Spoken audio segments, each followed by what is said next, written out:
আবার ট্রাই করলাম, দেখি হয় কিনা। বাসি বানাই নিলাম প্রিয় ভাই বোনেরা। দেখেন, ছোটবেলায় চলে গেলাম আজকে। আসসালামু আলাইকুম এভরিওয়ান, আপনারা সবাই কেমন আছেন? আশা করি আল্লাহর অশেষ রহমতে খুব ভালো আছেন। আমিও আলহামদুলিল্লাহ ভালো আছি। তো আজকের রেসিপি চট্টগ্রামের ঐতিহ্যবাহী পিঠা, আতকিয়া পিঠা বা আতিকা পিঠা। আর পাহাড়িদেরও কিন্তু এটা অনেক জনপ্রিয় পিঠা। আমাদের এখানেও অনেকেই খায়। তো আজকে আমি আপনাদের সাথে চট্টগ্রামের ঐতিহ্যবাহী আতকিয়া পিঠা বা আতিকা পিঠার রেসিপিটা শেয়ার করবো। এখানে আমি দোকানের কিনা চালের গুঁড়া নিয়ে নিছি ½ কিলো।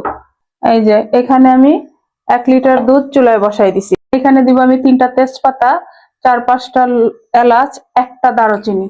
এই ফ্লেভারটা পিঠার মধ্যে অনেক ভালো আসবে। এই যে এখন একটু নেড়ে দিব।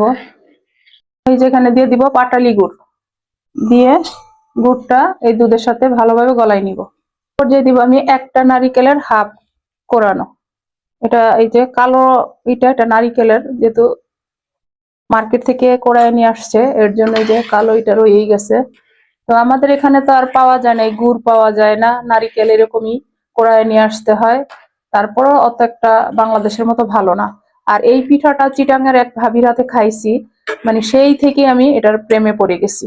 যখনই আমি হাতের কাছে এই গুড় পাই, তখনই আমি এই পিঠাটা বানানোর চেষ্টা করি। তো যাই হোক, আজকের পিঠাটা যদি আপনাদের কাছে একটু ভালো লাগে, তাহলে আমার চ্যানেলটাকে সাবস্ক্রাইব করবেন, লাইক করবেন, শেয়ার করবেন এবং কমেন্টস করবেন। প্লিজ আমার ভাই বোনেরা আমার পাশেই থাকবেন। এখন এর মধ্যে এই যে চালের গুঁড়াটা দিয়ে দিব।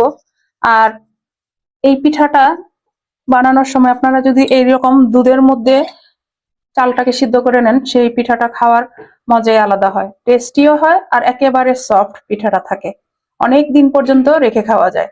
আর এই পিঠাটা যারা খাইছেন তারা তো জানেন, এই আতিকা পিঠা কিন্তু অনেক টেস্টি হয়।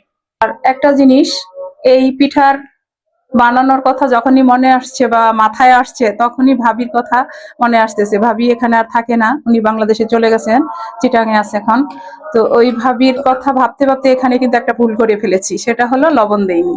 তো এখন লবণটা দিয়ে দিলাম স্বাদ মতো। আমি এই চালের গুঁড়াটা ঢাকনা দিয়ে ঢেকে রাখবো 5 মিনিটের মতো। এই 5 মিনিটের মধ্যে আমি আমার কলা পাতাটা রেডি করে নিব। আর এইখানে কলা পাতা পাওয়া যায় কত টাফ ব্যাপার, যারা বাহিরে আছেন তারাই বুঝতে পারেন, যাদের কাছে নাই তারা বুঝতে পারেন। ওই দিন মার্কেটে গেলাম, কলা পাতাটা পেয়ে সাথে সাথে নিয়ে আসলাম। আর এই পিঠাটার কথাই মনে আসলো যে এই মানে সময় যেহেতু কলা পাতা পাইছি, পিঠাটাও খেতে হবে আর আমার প্রিয় ভাই বোনদের সাথেও শেয়ার করতে হবে। এই যে নিয়ে আসলাম।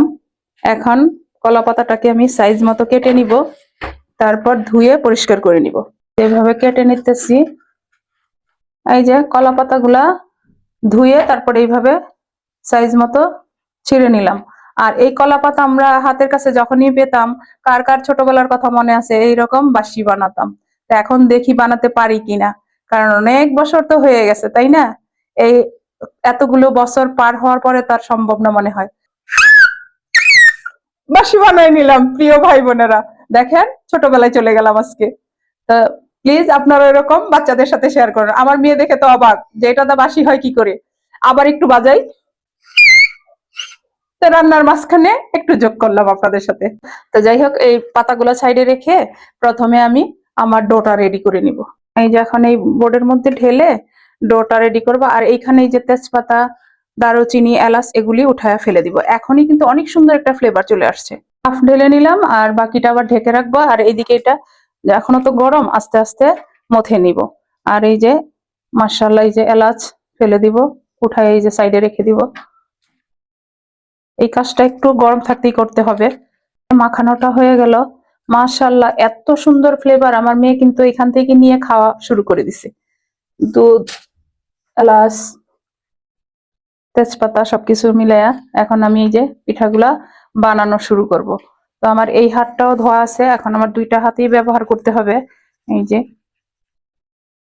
অনেক খাইছি এই পিঠা, তো এখন আবার হাতের কাছে পেলাম পাতা, গুড়, এই জন্য শুরু করে দিলাম। পাহাড়িরা এই পিঠাটা অনেক, ওদের নাকি জনপ্রিয়, চট্টগ্রামের সবারই নাকি। এই যে এখন এই যে একটা কলা পাতা নিয়ে নিব, আর এটা এখানে রেখে দিলাম। নিয়ে এই যে একেবারে সহজ এই পিঠা বানানো, কিন্তু আমাদের হাতের কাছে তো সবসময় আমরা কিছু পাই না, যার কারণে আমাদের জন্য সহজ হয় না। তো প্লিজ আমার ভাই বোনেরা, আমরা যখনই এই রেসিপিগুলা করি একটু মনোযোগ দিয়ে আমাদের রেসিপিগুলা দেখবেন, কারণ আমরা কিন্তু সবকিছু হাতের কাছে পাই না। এখন এই যে একটা সুতা নিয়ে নিলাম, দিয়ে বেঁধে দিব বাস। এই যে এইভাবে দিয়ে তারপর আবার এইভাবে একটু দিব। এখানে পাতাটা পাওয়া যায় না, খুব কম, মার্কেটে যদি আসে তখন পাওয়া যায়। এই যে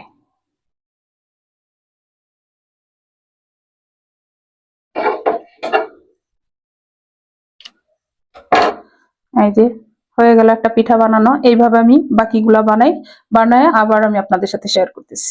এই যে আমি চট্টগ্রামের ঐতিহ্যবাহী আতিকা পিঠা বানাই নিলাম, আর এইদিকে একটা পাতিলে পানি বলক আসার জন্য বসাই দিছি। এখন পিঠাগুলা দিয়ে দিব। বিসমিল্লাহির রহমানির রহিম। এই যে দেওয়া হয়ে গেল।